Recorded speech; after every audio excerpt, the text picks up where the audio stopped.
ओम नमः शिवाय। महाशिवरात्रि व्रत कथा। पूर्व काल में चित्रभानु नामक एक शिकारी था। जानवरों की हत्या करके वह अपना परिवार को पालता था। वह एक साहूकार का कर्जदार था, लेकिन उसका ऋण समय पर चुका न सका।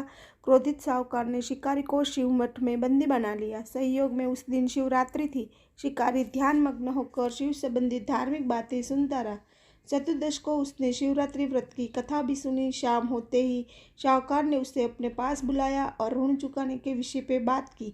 शिकारी अगले दिन सारा ऋण लौटा देने के वचन देकर बंधन से छूट गया।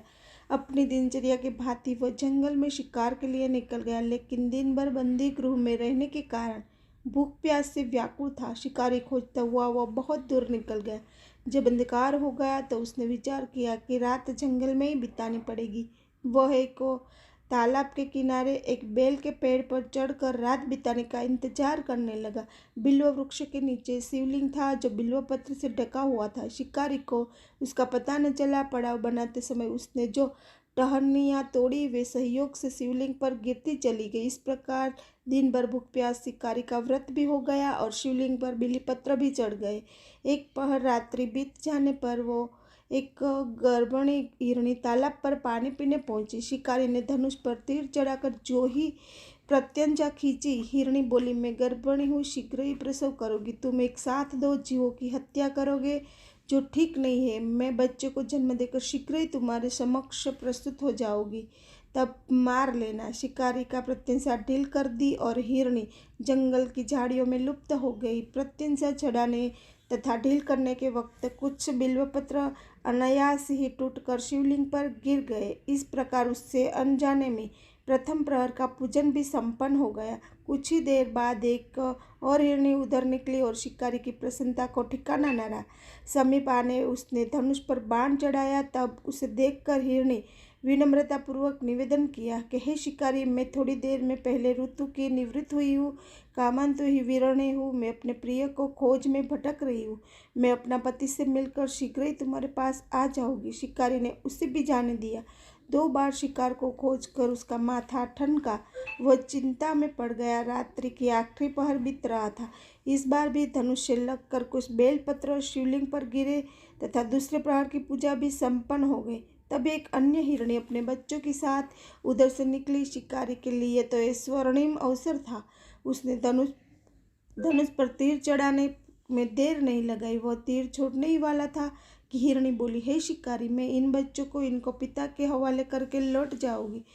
उस समय मुझे मत मारो। शिकारी हंसकर और बोला, सामने आए शिकार को छोड़ दूं? मैं ऐसा मूर्ख नहीं हूँ। इससे पहले 2 बार अपना शिकार खो चुका हूँ। मेरे बच्चे भूखे प्यास से व्यग्र हो गए।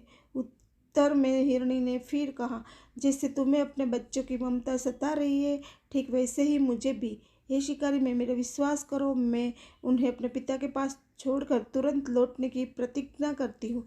हिरणी का दिन स्वर सुनकर शिकारी को उस पर दया आ गई। उसने उस मृग को भी जाने दिया। शिकार का अभाव में तथा भूख प्यास से व्याकुल शिकार अनजाने में ही बेल वृक्ष पर बैठा बेलपत्र तोड़ तोड़ कर नीचे फेंकता जा रहा।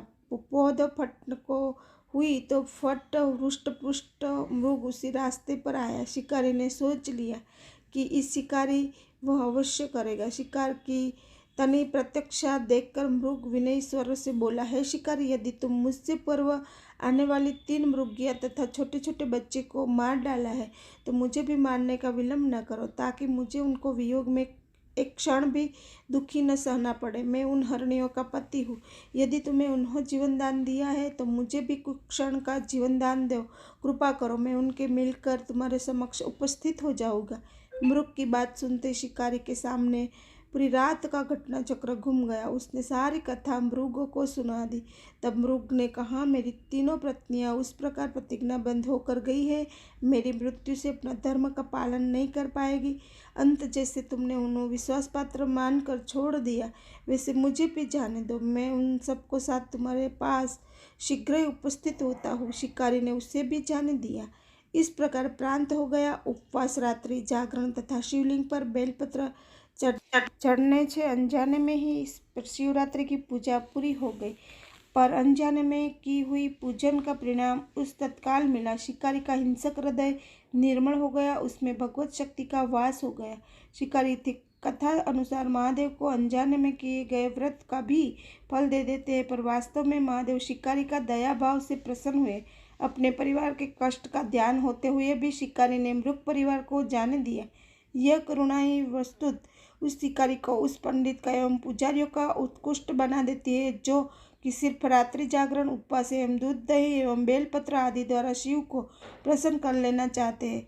इस कथा में सबसे महत्वपूर्ण बात यह है कि इन कथा में अनजाने में हुए पूजन पर विशेष बल दिया गया। इसका अर्थ यह नहीं है कि शिव किसी भी प्रकार से किए गए पूजन को स्वीकार कर लेते अथवा तो भोलेनाथ यानी कि अनजाने में हुए पूजन में भेदभाव नहीं कर सकते। पूजन नहीं कर रहा था, इसका अर्थ ये भी हुआ कि वह किसी तरह के किसी फल की कामना भी नहीं कर रहा था। उसने मृत परिवार को समय एवं जीवन दान दिया, जो कि शिव पूजन से समान है। शिव का अर्थ यही कल्याण होता है। उन निरीह प्राणियों का कल्याण करने के कारण ही वह शिव तत्व को जान पाया अथवा उसका शिव से साक्षात्कार हुआ। परोपकार करने के लिए महाशिवरात्रि का दिवस होना ही भी आवश्यक नहीं है। पुराण में 4 प्रकार का शिवरात्रि पूजन का वर्णन है। मासिक शिवरात्रि, प्रथम आदि शिवरात्रि तथा महाशिवरात्रि पुराण वर्णित अंतिम शिवरात्रि है। नित्य शिवरात्रि वस्तुत प्रत्येक रात्रि ही शिवरात्रि है। अगर हम उन पर कल्याणकारी का आशुतोष भगवान को स्वयं को लीन कर दे तथा कल्याण मार्ग का अनुसरण करें, वही शिवरात्रि का सच्चा व्रत है।